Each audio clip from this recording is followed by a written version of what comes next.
Bonjour, je suis Justine Magot et je vous accueille dans le podcast Persévérer pour mieux rêver. Vous y entendrez des artistes, des sportifs et d'autres passionnés qui vous raconteront leur parcours. J'espère que ce partage d'expérience vous permettra de trouver les clés et la motivation pour suivre vous-même le chemin de vos rêves. Je vous souhaite une belle écoute. Salut Laura, bienvenue dans le podcast. Salut Justine. Je vais te laisser donc te présenter, toi, ton parcours sportif et ce que tu fais maintenant. Ok. Donc je m'appelle Laura Auger, j'ai 31 ans. J'ai été sportive de haut niveau en natation artistique, anciennement natation synchronisée. Voilà, j'ai fait ça pendant 20 ans à peu près, de 99 à 2019. C'est-à-dire exactement 20 ans, pas à peu près. et voilà, du coup, ça fait 4 ans que j'ai arrêté. Et maintenant, je suis kiné et je fais du théâtre d'improvisation en même temps. Trop stylé. Voilà. Au final, il y a pas mal, je trouve qu'il y a un gros lien entre le théâtre et la natation synchronisée. Parce que tu joues tes chorés, en fait. Ouais, carrément. Puis moi, c'était un de mes atouts, on va dire.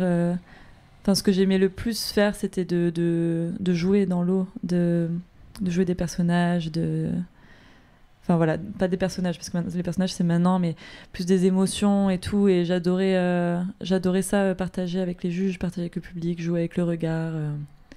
Voilà. Donc est-ce que tu peux nous raconter comment tu as commencé la natation synchronisée ? Est-ce que tu avais quelqu'un qui en faisait autour de toi et où tu disais je veux absolument faire ça ? Qu'est-ce qui a fait que tu t'es lancée ? Alors, pas du tout ça. J'ai fait plein de sports quand j'étais petite. Mes parents ils m'ont un peu inscrit à plein de trucs. Et il n'y avait rien qui m'emballait vraiment. J'ai fait du piano, du tennis. Je fais plein de sports. Et ma mère, un jour, elle a vu ça à la piscine à Aix. Et elle a dit pourquoi t'essaierais pas ? J'ai essayé pendant 1 an. J'ai dit non, c'est nul, j'ai froid, on me crie dessus, je veux arrêter. La natation synchro, quoi. La natation synchro, voilà. Et à la fin de l'année, y a ma première entraîneur qui s'appelle Ludivine Munchi, qui est maintenant à La Réunion, qui m'a dit non, mais n'arrête pas, je suis sûre que tu peux faire quelque chose et tout. L'année prochaine, je te mets direct dans le groupe en compétition. Et voilà. Et dès que je suis rentrée, je dis ok, on fait un test. Et donc j'avais 7 ans quoi, à ce moment-là. Et dès que j'ai commencé la compétition, ça m'a plu. C'est vrai que tu dis en plus on te crie dessus et tout ça, mais il faut dire qu'en fait tu as commencé à 7 ans dans le meilleur club de France en fait. Ouais. Parce que il y avait déjà Virginie Dedieu à ce moment-là qui nageait. Tout à fait. C'est dommage qu'on soit pas chez mes parents parce qu'il y a une photo de Virginie et moi à ma première année de synchro. Ah ouais. C'était juste avant les Jeux Olympiques de Sydney. Incroyable. Et j'ai un sourire jusqu'aux oreilles avec elle dans les vestiaires, je me rappelle. J'avais failli faire, justement, quand je nageais, une photo avec elle. Et tout le groupe a fait une photo avec elle. C'était pile le moment où je suis allée aux toilettes. Donc j'ai une photo de tout mon ballet avec Virginie Dedieu. Et moi, je ne suis pas là. Énorme. C'est encore une meilleure anecdote que si j'avais cette photo. Mais du coup, voilà. Donc, tu commences et tu te dis... en fait, toi, tu as commencé tout de suite en se disant, par contre, c'est possible de le porter au très haut niveau. Pas vraiment tout de suite. Mais on m'a vite baigné dedans, ouais. La première année, pas vraiment. Enfin, c'était vraiment juste des galipettes et c'est tout, quoi. Mais c'est vrai que dès ma 2e, 3e année de synchro, quand j'avais 8-9 ans, on me disait tu vas rentrer chez les grandes et l'objectif, c'est d'être championne de France, quoi. C'était pas autre chose. C'est d'être directement... On faisait les sélections, là, pour les... Je me rappelle plus comment ça s'appelait. Les évaluations des jeunes, là, à l'époque, je sais plus. L'acquisition ? Alors ouais, c'est plus du tout les mêmes noms maintenant, je sais, okay. Mais bon, c'était des regroupements des meilleures nageuses de France de cette tranche d'âge. Et donc ouais, c'était clairement, si t'étais pas prise à ce moment-là, c'était... dans le club, tout le monde était prise pour ces stages-là, quoi. Ouais, donc ça te foutait quand même une pression de malade dès le départ, quoi. Ouais, c'est vrai que maintenant que tu me dis ça, c'est vrai que j'ai toujours eu de la pression, ouais. Un petit peu. Après, ça s'en approche forcément, parce que du coup, c'est ce qu'on voit pas de ce sport, c'est que t'es à la fois obligé d'être super musclé, d'être hyper souple, du coup, de nager très bien, en même temps être super technique. Enfin, c'est 5 sports en un, en fait. Ouais, c'est clair. Puis, oui. Puis, comme j'ai dit tout à l'heure, il y a aussi l'aspect théâtral qui entre en compte. Et puis, ouais, pour moi l'aspect psychologique est plus qu'important dans ce sport. Et d'ailleurs, avec du recul, je me dis qu'à très haut niveau, il y a quand même il y aurait peut-être beaucoup de choses à améliorer sur la santé psychologique des nageuses. Enfin, en tout cas, je pense que moi, si je devais le refaire, je pense que je referais différemment par rapport à ma santé psychologique quand je nageais, même si je m'en suis pas rendu compte tout de suite, en fait. Mais en fait, tu vis quand même des moments difficiles, quoi. La synchro, c'est vraiment pas un sport facile.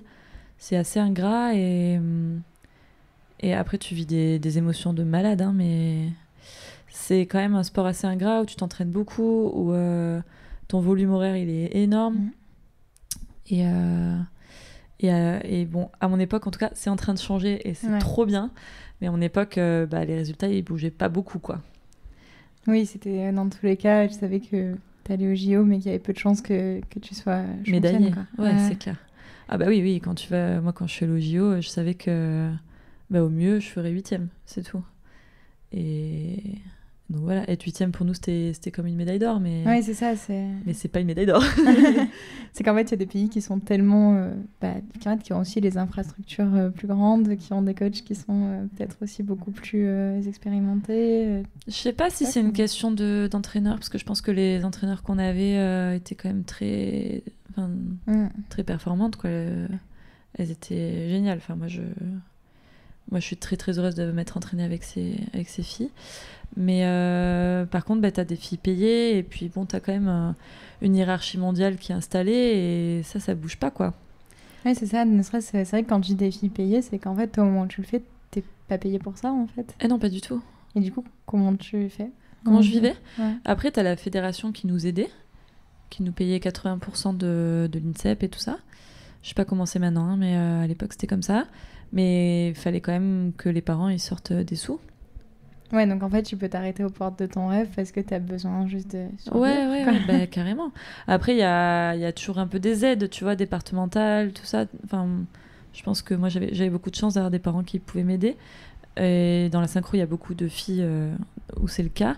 Mais il y a eu des filles qui n'avaient pas cette chance-là. Et dans la synchro, tu peux pas travailler à côté. C'est pas possible. C'est juste pas possible. Tu t'entraînes 6, 8, 9 heures par jour. Tu peux pas avoir un job à côté. Déjà, tu as tes études. Ouais, c'est ce que j'allais dire. Tu as quand même pu faire tes études de kiné en même temps. Ouais. Donc là, ça devait être... tu m'étonnes, la santé mentale. Ouais, c'est clair. Non, mais m'en parle pas, quoi. Non, franchement, j'ai vécu des années assez intenses, ouais. Quand j'étais... déjà, rien que passer mon bac, rien que mes années de 15 à 18, quand je m'entraînais à Aix, c'était déjà quand même un sacré rythme. Et après, quand je suis rentrée en école de kiné, même si je dédoublais mes années, je faisais que la moitié des matières chaque année, c'était quand même ultra chaud. Franchement, c'était ultra chaud. Puis en fait, t'arrives plus à savoir si l'objectif, c'est d'avoir ton diplôme ou d'aller au JO, quoi. Enfin... Si, l'objectif, c'était quand même d'aller au JO. Le diplôme, ça passait quand même vachement après. Ouais. Oui. Mais ouais, c'est vrai que ce que tu dis, c'est qu'il y avait des moments où à l'école c'était tellement dur, j'allais tellement pas beaucoup en cours et il y avait des périodes d'examen qui tombaient. J'ai un souvenir des Coupes d'Europe en 2015 où il y avait Ana Tarrés qui était là, c'était l'entraîneur espagnol. Je sais pas si tu l'avais suivi, qui était quand même très dur et on s'entraînait beaucoup. Des fois on passait 10 heures dans le bassin dans la journée, quoi. C'était vraiment. Et elle pour le coup c'était vraiment un entraînement psychologique très fort, quoi. Elle nous mettait bien à mal nerveusement. Et à côté de ça, j'avais mes partiels de 2e année. C'était l'année avant les Jeux, donc je faisais le plus de matières possible pour que l'année des Jeux, j'ai quasiment rien à faire. Ouais. Et je me souviens être... quand j'y pense, c'est hallucinant quand même. Je me souviens être en championnat d'Europe et en fait, le soir, il y avait Margot qui dormait à côté et moi j'étais là avec ma lampe à relire mon livre d'anatomie comme ça à 22h30 alors que le lendemain on se levait à 5h. C'est juste lunaire, quoi. Ouais, quand j'y pense, puis je prenais des somnifères et tout parce qu'en fait j'étais tellement stressée de tout et j'arrivais plus à dormir. Bien sûr. Tu dis en fait même la dopamine ne t'aide plus à te détendre, tu vois. Carrément plus du tout, ouais. Plus du tout. Là la dopamine elle était loin, j'étais en surentraînement, en surcharge mentale. Total. Ouais, c'est juste pas possible. Puis en plus, t'as un truc, mais dans le sport de manière générale, mais que je crois que c'est dans la synchro que j'ai plus ressenti de en fait, si t'es pas bon, prends ta place. Enfin, en fait, il y a tellement d'autres filles qui attendent d'avoir ta place qu'en fait, t'as pas trop le choix que d'être toujours à ton top, quoi. Ouais, c'est clair que tu le ressens à fond, mais après ça, franchement, je pense que c'est le sport quand même. Ouais. Partout, si t'es pas bonne, quelqu'un prend ta place. Et puis c'est dans tous les sports, dans tous les sports la même chose. Mais ouais, oui, c'est sûr que t'as tout le temps la pression, quoi. Puis moi, à partir du moment où je suis rentrée dans le duo, je me suis mis une pression monstrueuse. Oui, c'est ça, parce que du coup, ce qu'on n'a pas précisé au début, c'est que toi, donc les JO, tu les as fait en duo. Ouais. Et donc là, forcément, tu peux difficilement faire une plus belle épreuve en synchro que le duo quand même. Enfin, oui, au jeu, ouais. Parce qu'en plus, le duo, il se qualifie au jeu beaucoup plus facilement que l'équipe. Et donc, c'était un peu la seule chance à ce moment-là de faire les jeux, c'était de se qualifier dans le duo. Et je l'ai intégré en 2012, juste après les Jeux de Londres. Et c'est-à-dire que pendant 4 ans, je me suis mis une pression monstrueuse en me disant que j'avais, comme tu dis, que j'avais du monde derrière et que tout le monde pouvait me prendre ma place. C'est clair. Ouais, parce qu'après, une fois que t'es installé, que la choré est faite et tout, c'est plus facile. Mais la première année, tu dis tout. Non, mais même, franchement, même pendant 4 ans, moi, je me suis mis la pression. Hein. Je me suis vraiment mis la pression. Je me sentais moins douée que certaines autres filles. Et du coup, je savais très bien que c'était au mental que ça pouvait se jouer le plus. Donc, j'avais quand même un sacré mental d'acier quand je nageais, qui s'est complètement effondré d'ailleurs quand j'ai arrêté la synchro. Mais en fait, quand tu te réautorises à juste aller mal, en fait. Exactement, à ressentir. C'est ça. Je me suis complètement effondrée. L'année d'après les Jeux, ça a été un enfer. Et en fait, je me reconstruis doucement, mais je suis plus du tout la même personne que quand je nageais, quoi. Mais vraiment, je sais pas si t'avais vu, il y avait un film qui était sorti sur Immergé, ça s'appelle. Ah non, je l'ai pas vu. Non, t'as pas vu? Non. Je te montrerai. En gros, c'est Thomas Simons qui nous a suivis 1 an avant les Jeux, pendant les Jeux et 6 mois après les Jeux. Il faut absolument que je regarde ça. Ouais. Margot et moi principalement, et aussi un petit peu l'équipe. Et quand je revois ce film, je le regarde de temps en temps, peut-être une fois par an. Ouais. Je me dis qui est cette personne. Puis en plus, ce qui est horrible, c'est que tu dis, on en parlait un petit peu avant, mais en fait, t'as connu que ça. Donc quand ça s'arrête, en fait, tu lâches ce que tu fais depuis que t'as 6 ans. Ouais. Enfin, tous les jours, tu vois. En plus, c'est pas un sport où tu peux t'entraîner une fois par semaine quand t'es petit. Non, même quand t'es petit, t'es obligé de t'entraîner beaucoup. Ouais. Donc c'est ça ta vie, quoi. Genre. Ouais, c'est vrai que à 11 ans, je m'entraînais déjà 20 heures par semaine, quoi. Ouais. Et ouais, c'est clair. Et c'est vrai que quand t'arrêtes, c'est le truc principal pour moi. Je pense que c'est le cas pour beaucoup de sportifs de haut niveau. Mais moi, je l'ai beaucoup ressenti. T'as une grosse perte d'identité. Enfin, moi, quand j'ai arrêté la synchro, en plus, j'ai vécu une rupture hyper douloureuse à ce moment-là. Donc, j'ai vraiment perdu tous mes repères. Et j'étais là, qui je suis, à quoi je sers. Ouais. Et franchement, c'était il y a combien de temps les Jeux? 7 ans? Waouh. 7 ans après, je me dis que j'ai beaucoup avancé, mais il y a encore des moments où je me dis qui je suis et qu'est-ce que j'aime surtout. Ouais, puis c'est hyper dur parce que c'est un sport où comme tu dois toujours sourire, tu dois toujours être droit, puis ça fait super mal et tu souris quand même. Du coup, en fait, après, t'as l'habitude d'avoir mal, de sourire et de pas montrer. Et en fait, je trouve que c'est un gros exercice de juste apprendre à dire que là, tu pleures parce que t'as mal et que c'est comme ça. Ouais, c'est super intéressant ce que tu dis parce que c'est vrai que moi, je me suis complètement interdit de pleurer pendant 10 ans, en fait. Quand j'étais à Paris, quand je m'entraînais, enfin même avant, dès que je suis rentrée en équipe de France à 14 ans, là, je voulais tellement montrer que j'avais un mental très fort que je m'interdisais de montrer que j'allais mal. Alors qu'en fait, y avait plein de moments où j'allais très mal, où j'étais très très stressée, où j'avais peur. En fait, j'avais tout le temps peur. Et ça, du coup, j'ai un suivi psychologique depuis mon arrêt des Jeux. Et c'est vraiment plus tard que je me suis rendu compte qu'en fait, j'ai vécu 20 ans à avoir peur tout le temps. Tous les soirs, je me couchais en me disant je suis ultra stressée de demain, je vais devoir faire mon ballet en entier. Alors c'est un truc très commun, tout le monde fait son ballet en entier, mais en fait ça fait mal. Ça fait tellement mal et t'as peur. J'avais peur de pas finir mon ballet, j'avais peur d'avoir tellement mal aux jambes et aux bras que j'arriverais plus à les lever et que du coup, si t'arrives pas à lever tes jambes et tes bras, y a une fille qui prend ta place, quoi. Et j'étais mais tout le temps ultra stressée. Et du coup, quand j'ai arrêté la synchro, c'est venu un peu après, où d'un coup, je me suis dit, mais là, tu vas pas bien du tout, Laura, quoi. Tu vas pas bien du tout. Et accepter de le montrer, accepter de me le montrer à moi-même. Mais en fait, ça s'est pas fait que après les Jeux, parce qu'après, j'ai repris la synchro pendant l'année en 2018-2019. Et cette année-là, ça a été la plus grosse leçon pour moi, parce que pour le coup, là, cette année-là, donc j'avais pris 12 kilos, j'avais plus fait de sport pendant 1 an et demi. J'ai repris le sport, j'ai perdu mes 12 kilos en 3 mois, j'ai fait tout ce qu'il fallait pour retourner dans l'équipe. J'ai repris mon niveau, nickel, à l'entraînement j'étais nickel, j'étais tout sourire, j'étais un gros moteur pour tout le monde et tout. Mais tous les matins je me levais en pleurant, tous les soirs je faisais des crises d'angoisse, mais des crises d'angoisse à plus voir le jour du tout, quoi. Ouais. Tous les soirs de cette année, j'étais en crise d'angoisse et j'ai fait que me blesser. Et finalement, au championnat du monde, je me suis blessée 1 an avant, 1 an avant les Jeux de Tokyo, sauf que finalement, ça a été 2 ans avec le Covid. Ouais, finalement, c'était 2021. Ouais. Mais mon corps, en fait, il a parlé pour moi et en fait, je me suis blessée le dos et tout, ça a été une catastrophe, quoi. Vraiment une catastrophe, ces championnats du monde. Et en fait, après ça, je me suis dit, ok Laura, maintenant tu vas te calmer, tu vas écouter ton corps, tu vas écouter ce que ta petite voix qui te dit que t'es pas heureuse du tout et que c'est pas grave, t'as le droit d'aller mal, t'as le droit d'être un peu faible, en fait, des fois. Ouais, complètement. Et c'est-à-dire que je pense que pendant 15 ans, je me suis interdite d'être faible.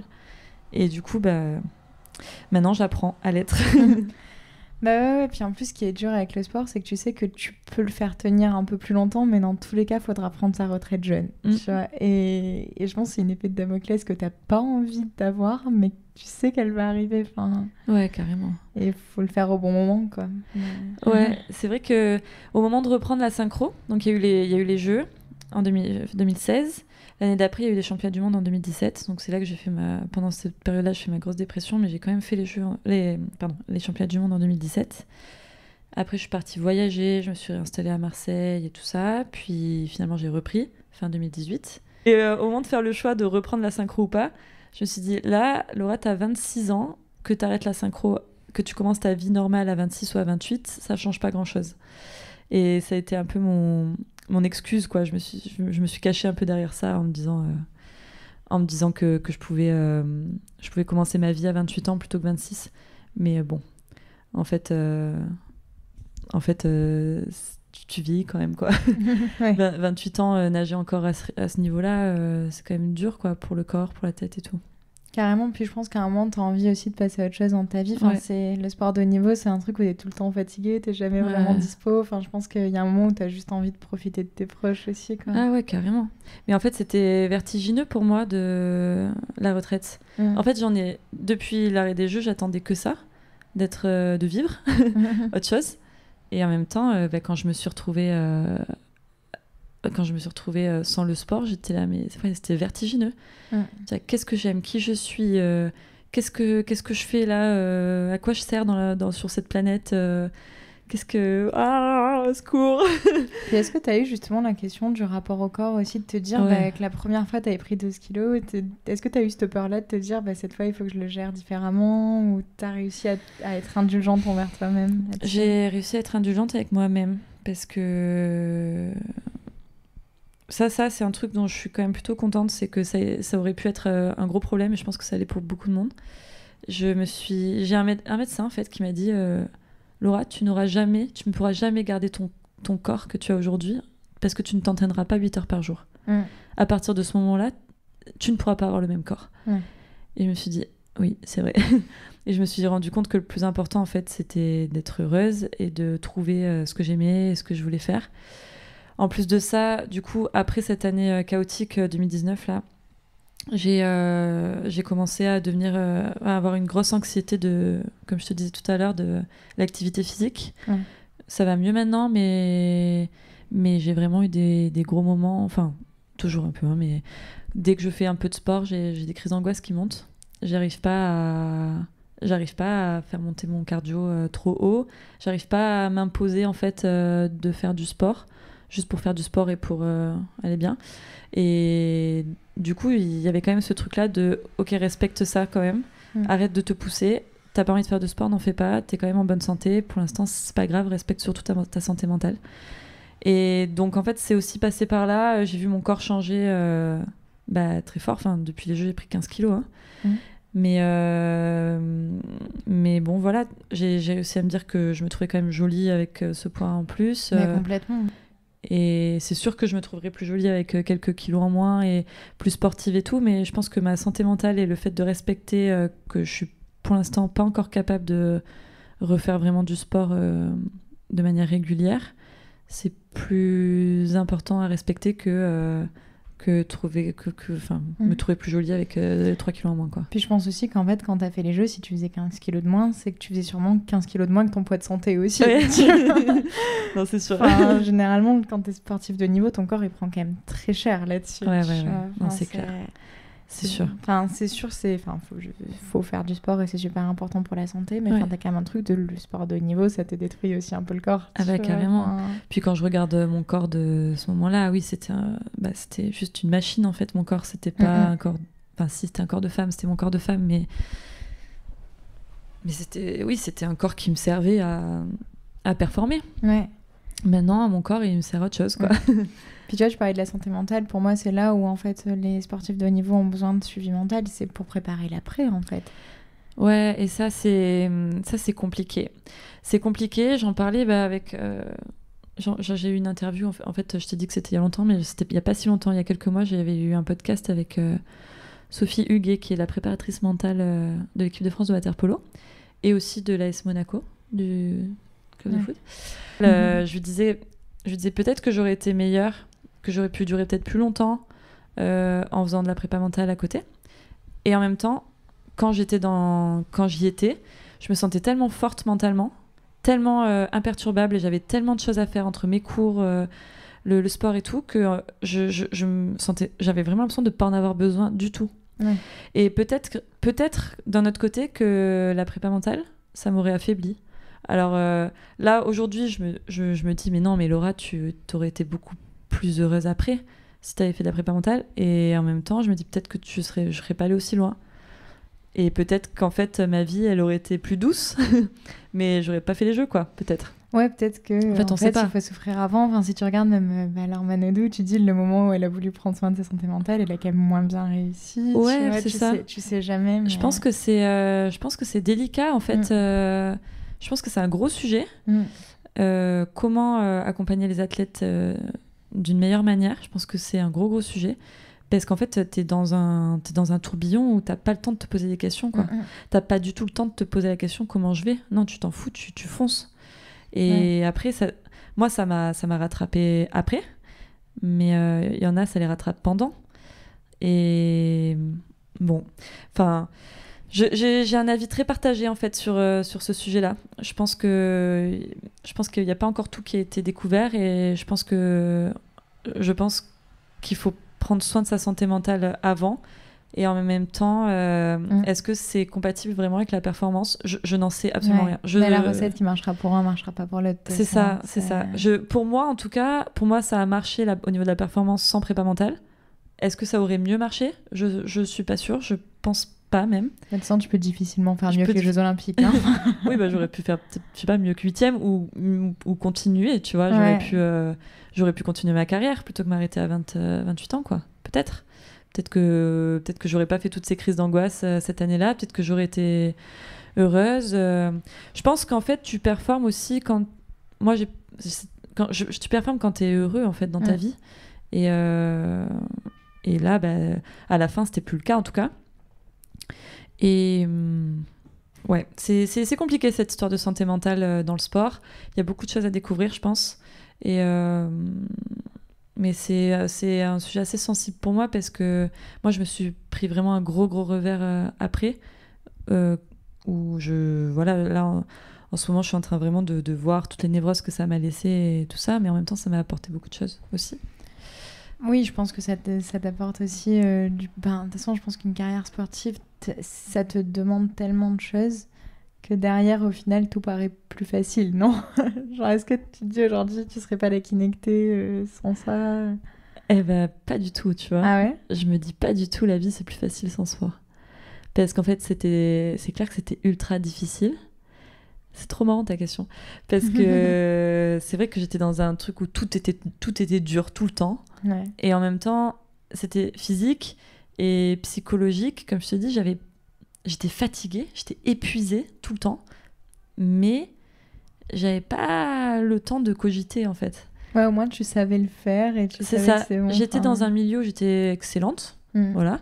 Et où je me levais le matin, je savais ce que j'allais faire. Je savais très bien que j'avais pas besoin de réfléchir à ce que j'allais faire. Je savais juste que c'était difficile, mais voilà. Et alors que depuis là, je me pose des questions tout le temps. Ouais. Qu'est-ce que j'aime, dans quoi je suis bonne, dans quoi machin. Enfin, je sais pas. Je trouve que je cogite énormément depuis que je fais plus de sport, quoi. Mais je trouve ça super que t'en parles en tout cas. Parce que je pense que c'est hyper important, justement, tout ça. Et aussi pour aider à préparer l'après, pour dire ce que toi t'as vécu, en fait, ça serait peut-être cool que d'autres le vivent pas, tu vois. C'est clair, franchement. J'essaie d'en parler le plus possible de l'après, parce qu'en fait, on se rend pas compte, quoi. On se rend pas compte de ce que c'est. En fait, on a envie d'y être. On a envie Moi, j'avais envie d'arrêter le sport, j'en pouvais plus. Et quand il est... Mais ouais, c'est surtout la quête d'identité. Ouais. Tu vois, j'ai l'impression de faire une espèce de crise d'ado, sauf que j'ai 30 ans, quoi. Mais une crise d'ado... Quand tu fais ta crise d'ado, en fait, c'est pour te trouver, c'est pour savoir qui tu es, c'est pour savoir ce que t'aimes, c'est pour... tu vois, c'est ça, une crise d'ado. Moi, j'ai pas du tout eu le temps de faire de crise d'ado. Pas du tout eu d'espace pour ça. Et donc, je sais pas... Enfin, si, maintenant, ça va mieux. Je sais je sais ce que j'aime, je sais ce que j'ai envie d'être aussi, mais je suis passée par des phases les games, quoi. C'était vraiment... C'est sûr. Et je pense que je suis pas la seule du tout à passer par là. Et... Enfin, j'en suis sûre. Et je dis pas que la totalité des athlètes passe par là, mais je pense beaucoup quand même. Puis tu vois, je pense qu'à la différence des artistes que j'ai pu recevoir dans le podcast et qui se disent moi je veux faire ça, nanana. Toi, en fait, au final, t'as commencé à 6 ans et t'as juste été excellente. Et... Alors, tu vas nous raconter plus en détail, mais ce que j'ai l'impression, c'est qu'en fait, au final, t'as passé les étapes et un jour, t'as fini au JO, tu vois. Mais genre, t'as pas eu à te dire, genre, je vais faire ça toute ma vie. Enfin, c'est la vie qui t'a un petit peu pris là-dedans et t'as suivi, quoi, tu vois. Donc, c'est encore compliqué quand c'est pas ta décision, en fait. C'est genre, t'as entre guillemets eu le bonheur ou le malheur d'être très bonne dans ce que tu faisais, quoi. Ouais, c'est vrai. C'est vrai que j'ai très peu de souvenirs de moments où j'ai dû faire un choix. Ouais. Je me souviens une fois, quand j'avais 15 ans, ma mère, elle m'a amenée à la piscine et elle m'a demandé tu continues l'année prochaine? Et j'étais là, mais oui. Enfin, je me suis jamais posé cette question-là, quoi. Évidemment, je continue l'année prochaine. J'étais... À ce moment-là, à 15 ans, j'étais soliste duettiste équipière de l'équipe de France, capitaine de l'équipe de France minime. J'avais fait championne de France en équipe, en duo, en machin. Enfin, j'étais surclassée en junior, j'étais au taquet de ma vie, là. Et ma mère qui me pose cette question, pour moi, c'était un moment incongru, quoi. Je dis, oui, dis-moi. Et en même temps, Gigi, elle a voulu t'offrir une porte de sortie, c'est quand même bien. Elle m'a dit, c'est clair, elle m'a dit, non, mais je voulais juste m'assurer je voulais juste être sûre que tu es heureuse dans ce chemin-là. J'avais 15 ans et je me suis dit, je sais pas, je me suis jamais posé la question. Et la deuxième fois où je me suis posé la question, c'était avant de monter à Paris, avant de monter à l'INSEP, donc juste après mon bac, où je me suis posé la question, mais j'ai eu la réponse très très vite. Enfin, je me suis pas posé la question très longtemps, quoi. Je me suis dit, est-ce que je m'imagine là, aujourd'hui, arrêter la synchro, faire des études et revenir dans la vie normale?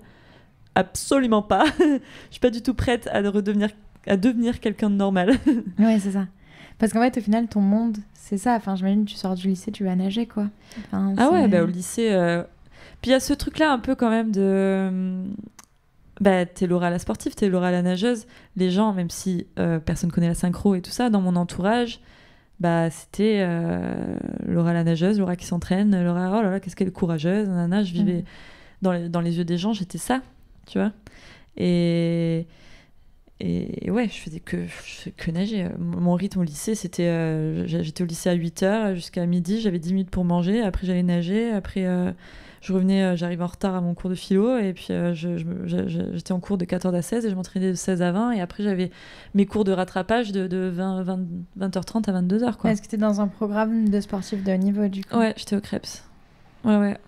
Ça, c'est aussi un des avantages d'être dans des grandes villes, tu vois. C'est que tu as des aménagements qui sont quand même faits pour te permettre de suivre ça. J'avais la chance d'habiter près d'Aix-en-Provence, Ouais. mais au final, j'étais à l'internat. Donc, quand même. Ouais, j'étais quand même à l'internat. Mais du coup, il y avait beaucoup de filles qui venaient pas d'Aix pour ça. Donc, ouais, je suis arrivée à l'internat à 15 ans, 14, ouais. Et au final, rentrer au Cresp, ça aussi, ça a dû être un choix à un moment donné, ou en fait, c'était normal, enfin... Je me rappelle pas avoir fait ce choix. Enfin, je me rappelle pas avoir été tiraillée par ce choix-là, quoi. Ouais. C'était un peu une évidence. On m'a dit, si tu veux rentrer en équipe 1 et être championne de France l'année prochaine, bah, tu rentres au Krebs. Ok, go, feu. Le lycée, c'est comme ça, voilà. Et j'ai eu ce questionnement un peu pour l'INSEP. Puis le plus gros questionnement que j'ai eu, c'était pour ma reprise en 2018-2019. Ouais. Ça, c'était un gros questionnement, mais je pense que c'est parce qu'au fond de moi, je savais que je reprenais pas pour les bonnes raisons. Mais j'ai pas voulu m'écouter. Et tu t'en es jamais lassée, justement? Il n'y a jamais un moment où tu t'es dit j'ai envie de faire autre chose que de la synchro? Ah si, quand j'étais ado, justement au Crêpes, c'est que je voyais tous les autres gens de ma classe avoir du temps pour faire leurs devoirs, sortir le soir. Moi, mon rêve, c'était d'aller en boîte de nuit, quoi. J'avais trop envie d'aller boire des verres et aller en boîte, quoi. quand j'avais 16-18 ans. Ça m'a manqué un peu, mais après, quand je voyais ce que je vivais à côté, je me disais que ça valait le coup. Mais c'est vrai que ma jeunesse, un petit peu, on va dire de mes 16 à 25 ans, j'avais quand même ce truc-là de oh là là, j'aimerais tellement partir en vacances, j'aimerais tellement ne pas être fatiguée, j'aimerais tellement plein de trucs, j'aimerais tellement aller au ciné, j'aimerais tellement aller visiter Paris sans avoir peur d'avoir mal aux jambes demain à l'entraînement. Et puis en fait, c'est ce qui est super dur, je trouve, quand tu n'es pas entouré de sportifs de sportifs de niveau, de sportifs tout court, c'est que les gens comprennent pas forcément que en fait, toi, tu sors de la piscine et t'es mort, en fait. Genre, vraiment, tu peux rien faire d'autre que dormir, tu vois. Ouais. C'est pas compatible avec une vie normale, en fait. Non. Après, j'ai rarement été trop entourée de gens pas sportifs. Hein. Ouais. Enfin, même jamais, quoi. Mes amis très proches, c'est que des sportifs ou anciens sportifs de haut niveau. Enfin, d'ailleurs, aujourd'hui, plus anciens sportifs, vu qu'ils ont mon âge. Ah oui, c'est vrai que ça s'arrête super tôt, parce que t'es méga jeune quand même, mais ça s'arrête. Ouais, le sport de haut niveau, ça s'arrête. Ouais, c'est ça. Surtout à l'INSEP, finalement, les gens avec qui j'étais très proche font des sports où ils sont pas professionnels. Donc, en fait, à un moment donné, t'as envie aussi d'être payée, quoi. Ouais, c'est ça, de vivre, genre d'être indépendante. Ouais, c'est ça. Ouais, c'est évident. Et à quel moment tu te dis, à quel moment tu comprends que là, par contre, t'as vraiment des chances de rentrer dans un duo, t'as vraiment des chances d'un jour aller au JO? La première fois que j'ai parlé des JO, c'était justement quand je me suis posé la question de rentrer à l'INSEP ou pas. Et je me rappelle que Odile Petit, à l'époque, m'avait dit Laura, c'est pas parce que tu viens à l'INSEP, il faut vraiment que tu réfléchisses à ton choix. C'est pas parce que tu viens à l'INSEP que tu vas faire les jeux. Elle m'avait dit il y a 2% de filles qui font les jeux, quoi. Et j'avais dit oui, mais on y arrivera, ou je sais pas ce que j'avais dit, mais oui, mais même faire des championnats du monde, c'est génial et tout. Tu m'étonnes. Ouais. Et en plus, la première année, quand je suis arrivée, j'ai galéré avant d'être titulaire et tout ça. J'étais pas titulaire au début, j'étais remplaçante. J'ai galéré ma première année, ouais. Ça, c'est dur, hein, quand tu pars de chez toi et qu'en plus, tu te demandes si t'as fait le bon choix, en fait.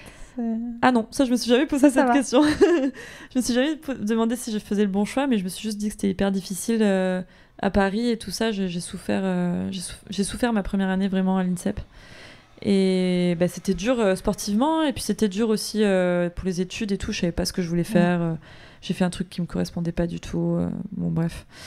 Et du coup, on était sur... oui, quand est-ce que je me suis dit que c'était possible de faire les jeux? Ouais. Et du coup, je suis rentrée à l'INSEP en 2010.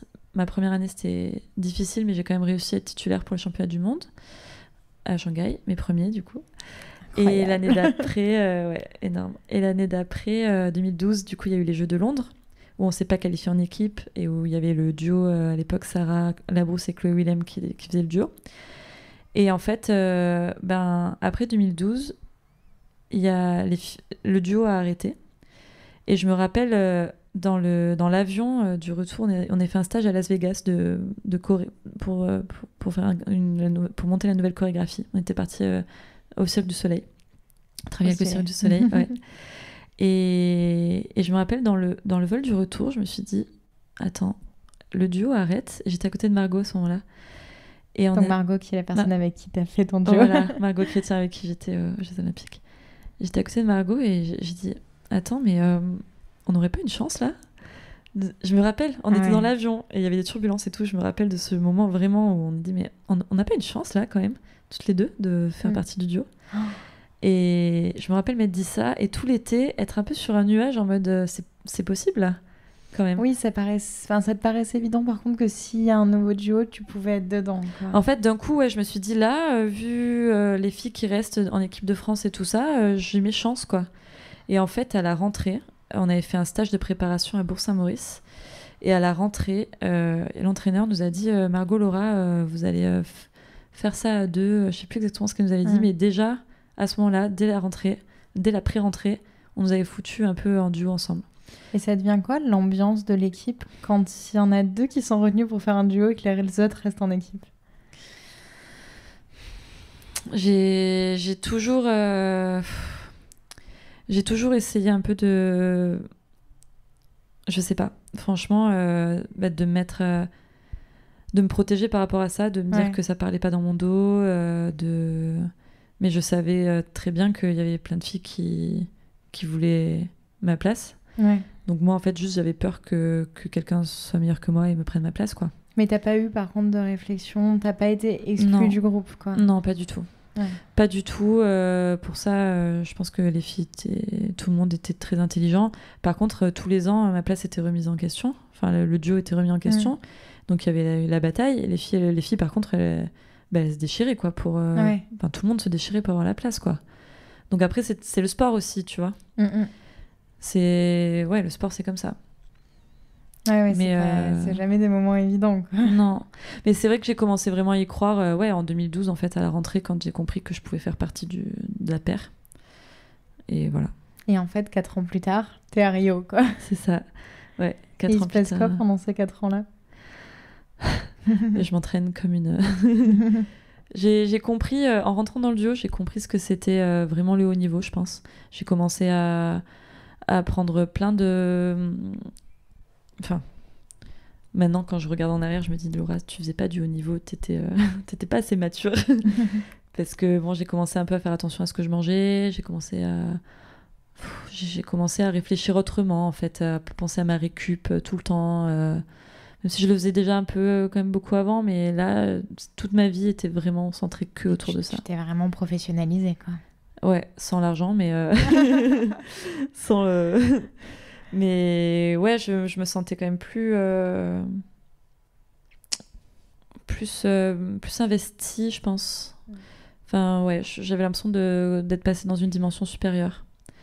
Et pendant ces 4 ans, il se passe que ma place, elle est remise en cause tous les ans, que je stresse beaucoup et que je veux donner le meilleur de moi-même. Et là, ça a été vraiment les 4 ans les plus belles années et en même temps les plus difficiles, quoi. Parce que là, au début, t'es entraînée par Virginie de Dieu pour le duo? Alors, elle nous a entraînés un petit peu. Elle nous a aidés sur des chorés et tout ça, mais c'était surtout Julie Fabre. D'accord. C'est Julie qui nous a entraînés. Maintenant, c'est devenu mon amie, mais c'était vraiment... c'était elle l'entraîneur du duo. Il y a eu une année où elle est partie aux États-Unis, et où ça a été Charlotte Massardier qui nous a entraînés. Et après, elle est revenue et elle a repris le duo. Et voilà. Et comment ça se passe? Elle te prépare à la fois pour la technique, la choré, la muscu, ou t'as quand même plusieurs interlocuteurs différents? T'as plusieurs interlocuteurs différents. Surtout que j'étais dans le duo, mais je nageais aussi dans l'équipe. Sinon, c'est moins drôle. On faisait aussi l'équipe pour les championnats du monde, championnats d'Europe, tout ça, on faisait tout. Et comment tu peux juste retenir tout ça? C'est ton corps qui retient. C'est dingue. Ouais. Au final... maintenant je trouve ça... Je trouve... Enfin, je sais pas. Je sais pas, finalement c'est pas grand chose, c'est 3 minutes. Hein. Ouais, mais t'as tous les tempos, tous les trucs. Enfin, c'est quand même... Ouais, t'as tout à retenir. Et surtout, ça change tout le temps. Parce que t'as des corrections à penser à chaque mouvement. Chaque demi-seconde, chaque quart de seconde, t'as un truc à penser. Et c'est jamais la même chose parce que tout le temps, ça évolue, en fait. Donc... Ouais, c'est tout le temps changeant. Mais en même temps, c'est le sport, quoi. Ouais, Et... Ouais. Et mais du coup, t'as plusieurs interlocuteurs différents, c'est ce que tu racontes. Voilà, donc on avait un coach de PPG, de préparation physique, un coach d'accro pour les acrobaties. On avait une prof de danse, on avait plusieurs intervenants. Après, ils ont fait venir plusieurs intervenants selon les années, mais on faisait du yoga, de la danse, danse classique, pilates, prépa mentale. Après, c'est venu un peu plus tard, mais prépa mentale de groupe. Qu'est-ce qu'on avait d'autre en dehors ? Plein de choses. Plus la récup. T'as encore les trucs genre danse classique et tout ça? Ah ouais, j'ai fait beaucoup de danse classique. Ouais, sinon on les avait déjà au petit niveau. Ouais, dans la danse classique, j'en ai bouffé. Hein. Ouais. Après, c'est pas mal non plus, mais moi, j'en avais marre quand même à la fin. Ouais, j'aimais pas trop ça au début. Après, ça m'a plu quand on a eu d'autres intervenants un peu plus...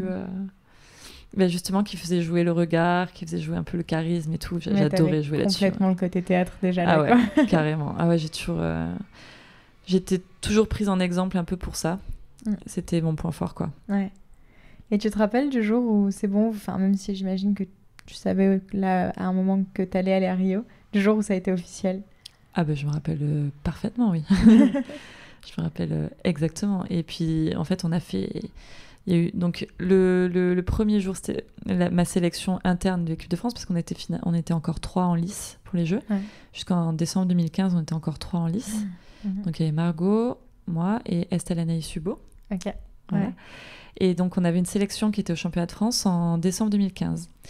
Et en fait, on avait des passages à faire après la compète. Donc il y avait toutes les filles de tous les championnats de France de tous les clubs qui nous regardaient, tous les juges. Et je risque de me mettre à pleurer rien qu'en me remémorant la scène. C'est fou. Et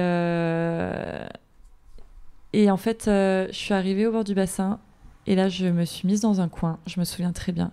Et d'un coup, je me suis mise à stresser, comme j'avais jamais stressé de ma vie. Parce que je me suis dit, et si tu rates là ? Parce que là, ça fait 3 ans que tu es dans le duo. Tu es à 6 mois de ton rêve. Si tu rates maintenant, si maintenant, tu ne pars pas. Et là, j'ai commencé à me dire, c'est possible en fait, c'est possible de rater, Laura. T'as toujours tout réussi, mais là, c'est possible. C'est le pire moment pour se le dire. C'est le pire moment. Et en fait, je me rappelle très bien de exactement là où j'étais. C'était la piscine de Saint-Cyprien. J'étais dans un coin là. On avait une petite pause avant d'aller dans l'eau. Je me suis mise comme ça dans le noir et j'ai tremblé et j'ai appelé ma mère. Et je pleurais, je me rappelle avoir pleuré, dire maman, je vais pas y arriver. Enfin, maman, qu'est-ce qui se passe si je rate ? Ouais. Je me rappelle pas du tout ce qu'elle m'avait répondu, mais je me rappelle cette panique. Puis en plus, il dit tout juge normalement constitué va pas péter un duo à 6 mois de jeu. Mais à ce moment-là, c'est pas rationnel. Non, pas du tout, ouais. À ce moment-là, je me dis, en fait, oui, la raison dit que t'as ta place, mais en même temps, s'il y a une sélection, c'est quand même parce qu'il faut faire tes preuves. Ouais. Là, si tu te plantes, Laura, tu pars pas, quoi. Et Laura. Donc, je me rappelle vraiment ce coup de panique total. Je voyais tout noir et tout. Finalement, j'avais réussi à me calmer et j'avais nagé. Et bon, ça s'était super bien passé. Et le moment où ça a été officiel ce jour-là, j'ai pleuré. Il y avait mes parents qui étaient là et tout. Je me rappelle trop des larmes que j'ai déversées. C'est juste la plus grosse épreuve que tu puisses faire. Enfin, parce qu'en fait, ce qui est marrant, c'est que maintenant que tu as fait les JO, depuis tout à l'heure, tu parles des championnats du monde comme si c'était un truc parfaitement normal.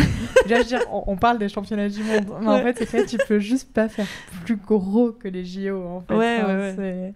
Oui, c'est vrai. Oui, dans notre sport. Et ouais, c'est vrai. Après, j'ai eu le moment de la sélection internationale, du coup, parce que même si j'étais qualifiée dans le duo, après, il fallait qualifier le duo au jeu. Ouais. Donc ça, c'était encore une autre étape. Et ça a été génial en plus parce qu'on a fait 3e à cette sélection-là. Et on était trop contentes, quoi. Enfin, mais ça, 3e, du coup. Ouais, mais 3e sans toutes celles qui étaient déjà qualifiées, c'est-à-dire les Russes, les Ukrainiennes. Ah, ok, voilà, oui, t'avais quoi ? T'avais le Canada. Devant nous, il y avait Espagne-Italie. Ok. Et on était devant la Grèce, on était devant.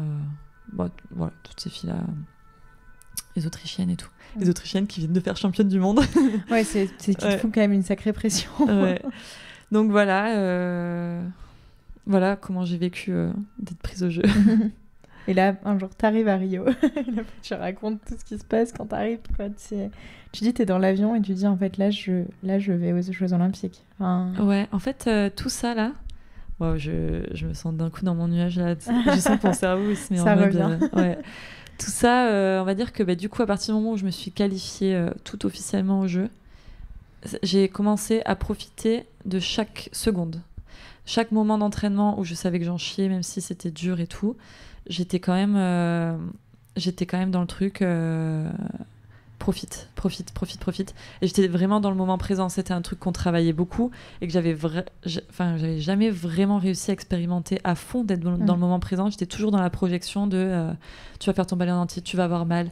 Quand j'étais dans le ballet, je disais il me reste encore cette figure qui va me défoncer les jambes et il me reste encore ça. Et là, 6 mois avant les Jeux, j'ai commencé à réussir à être dans le moment présent. En plus, c'est génial quand même parce que tu t'entraînes toute une vie pour ça et puis 6 mois avant les Jeux tu commences à avoir des interviews, tu commences à avoir des reportages, tu commences un peu à être dans les médias, truc que tu n'as jamais vécu parce qu'on fait pas un sport très médiatisé et c'est quand même hyper gratifiant même si c'est pas grand chose, tu vois, quand même être dans le JT de France 2, le JT de... Enfin tu vois, c'était quand même... En fait ça devient concret. Genre tu comprends que là tu vas représenter quelque chose. Et c'est là que tu te rends compte que c'est fort. Le J-100 avant les Jeux c'était très fort pour moi. Et je me rappelle parfaitement arriver dans le village olympique et là avoir l'impression que mes yeux c'est une caméra et que je suis dans un film. Je me dis putain, Laura, waouh, t'y es. Et là j'ai profité de chaque seconde, je me rappelle de chaque moment, de chaque truc, je me rappelle de tout le self, comment c'était, ma chambre. J'ai débarqué dans ma chambre, on nous donnait un téléphone Samsung avec les anneaux gravés derrière, le dernier Samsung, dernier cri du moment. On avait des cadeaux et je me rappelle de tout. Et là, est-ce que tu repenses à... Enfin, est-ce que tu te dis genre, mais heureusement que j'ai choisi de faire ce sport-là? Non, pas ce moment-là, non. Ce moment-là, non, tu restes focus, tu restes dans le moment présent. Mais par contre, le moment où tout a explosé, c'est quand on a eu le résultat après la finale. Oui, parce qu'en fait, au final, vous avez eu le meilleur résultat que vous puissiez avoir à ce moment-là.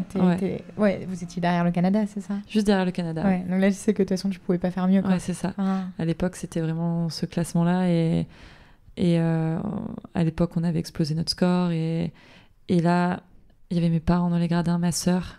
Et quand j'ai vu la note, là, d'un coup, j'ai explosé en larmes.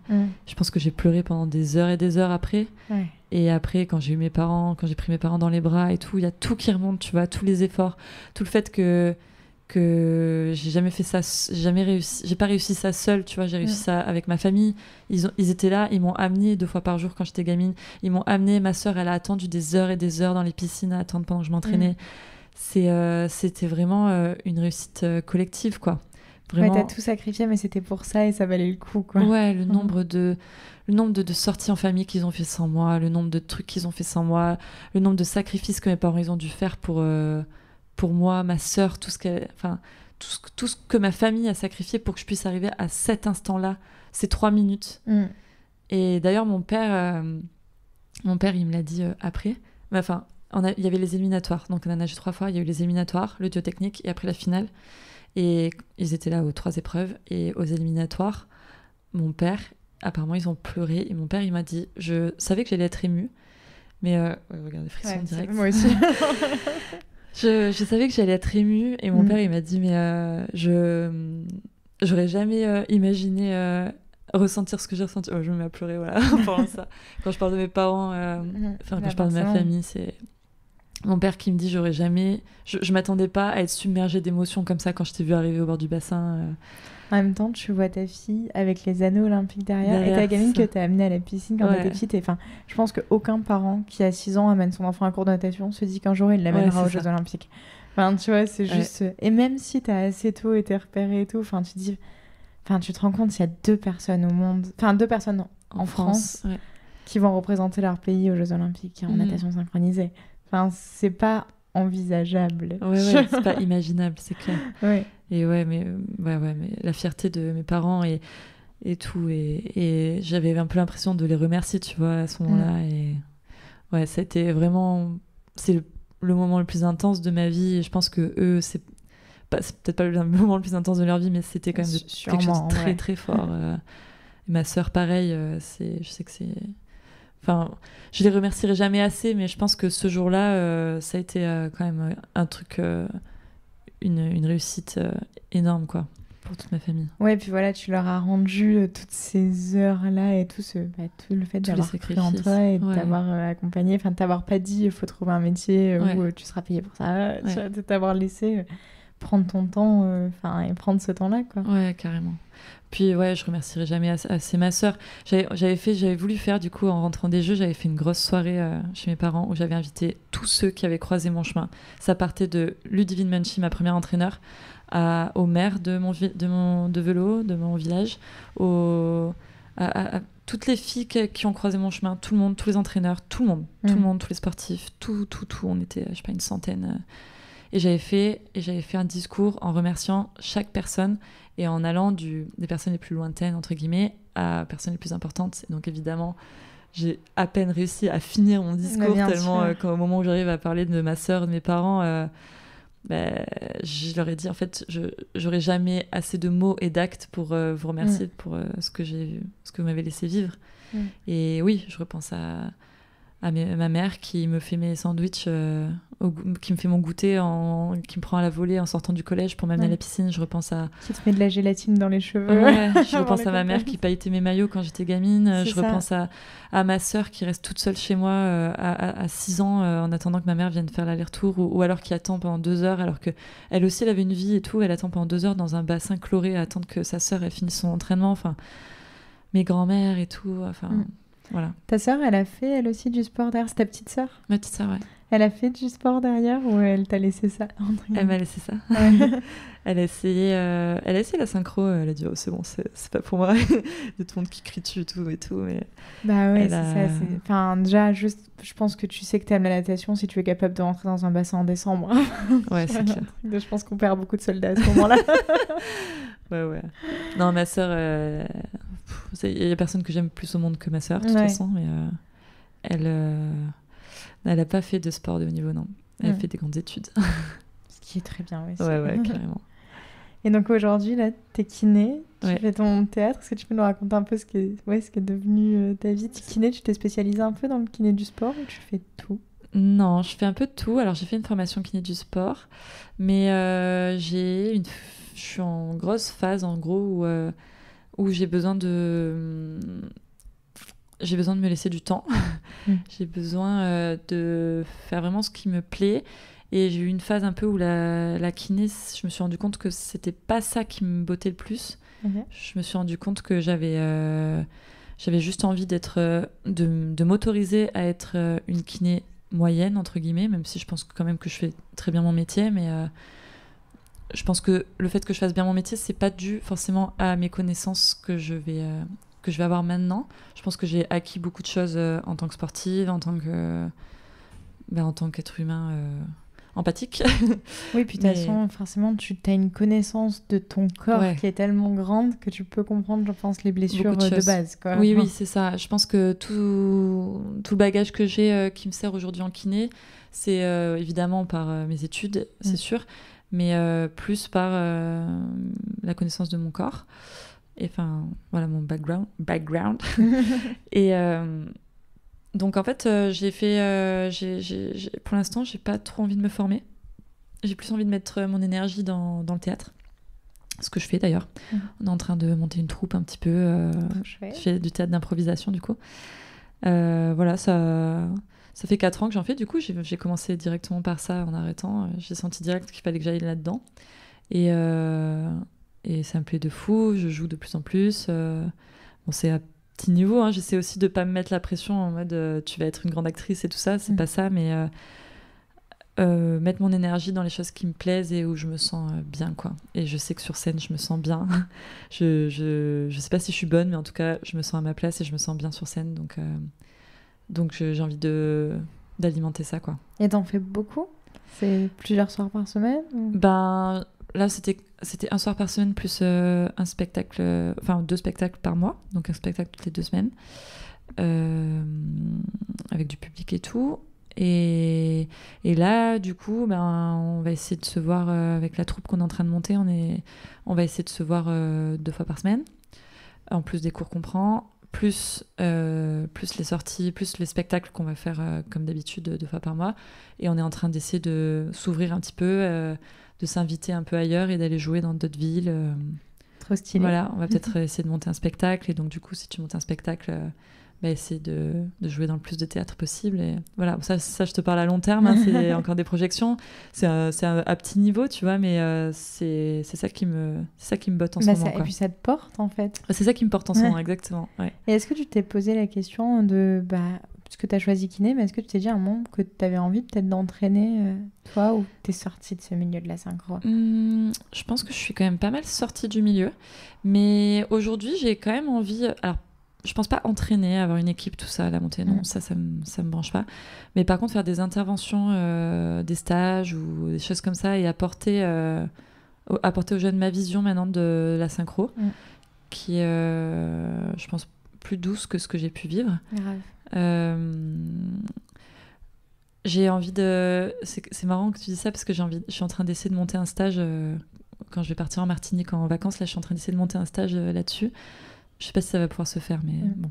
Sur le lâcher prise. Et en fait, tu vois, je me suis dit, si je monte des stages comme ça pour des synchros, qu'est-ce qui va me différencier, moi, Laura Auger, d'une fille qui a exactement le même palmarès que moi, mais qui est quelqu'un d'autre. Par exemple, Margot Chrétien, j'en sais rien.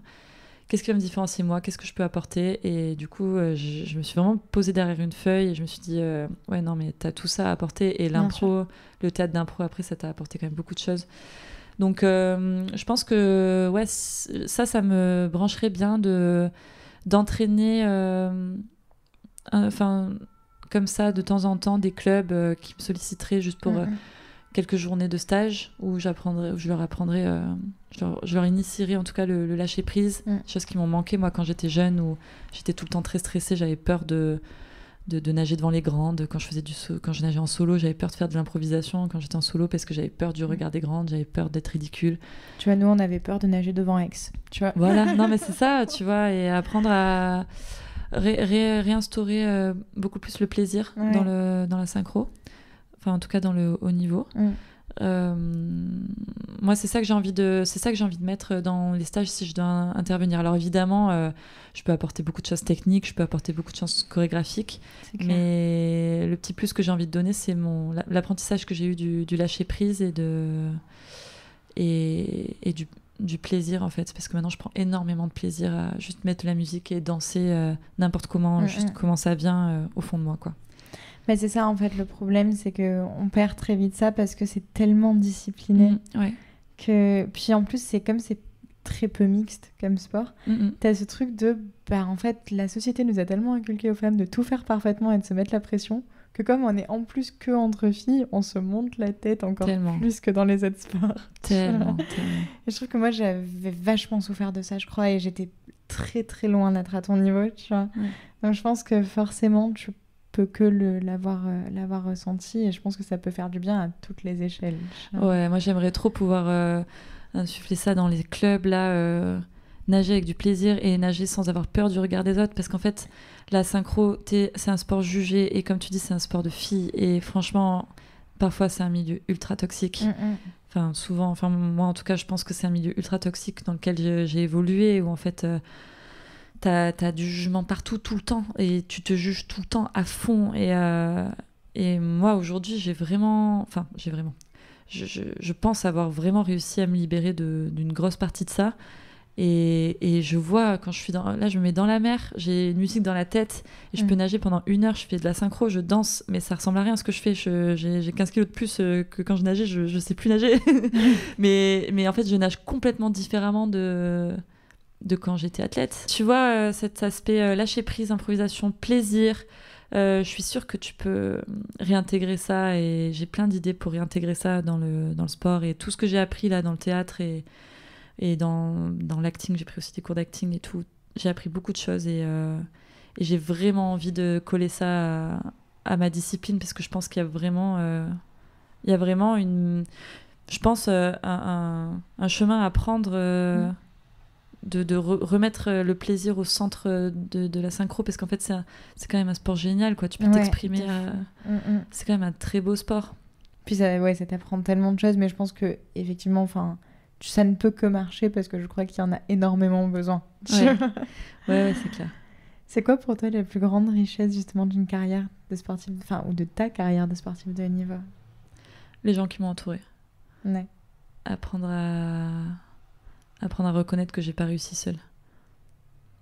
Ouais. Je conclue toujours avec la même question, c'est toi aujourd'hui avec tout ce que tu as vécu, et je sais que tu en as vécu, tu pouvais parler à la petite Laura de 6 ans qui amène son sac à la piscine pour la première fois, tu lui dirais quoi? Tu vas me faire pleurer avec ta dernière question. Je lui dirais d'être reconnaissante. D'être reconnaissante envers tous les gens qui m'aident et prendre conscience, et dire merci à tout le monde. Ouais, parce que ça va être un beau chemin. Ouais, et puis tu vas apprendre qu'il y a des gens qui t'aiment, quoi. Ouais. C'est très joli. C'est moi que tu vas faire pleurer. En même temps, tu me dis la petite Laura de 6 ans avec son sac à dos la première fois qu'elle va à la piscine. Moi, ça me déclenche les larmes. Merci beaucoup d'être venue dans le podcast. Merci à toi. Cet épisode est maintenant terminé. Pour connaître l'actualité du podcast, je vous invite à suivre les comptes Instagram, Facebook et Twitter ou à activer les notifications de sortie d'épisodes sur votre application de podcast. Pour m'aider à développer l'émission, vous pouvez aussi lui attribuer 5 étoiles sur Apple Podcasts et Spotify et en parler autour de vous sur les réseaux. À très vite!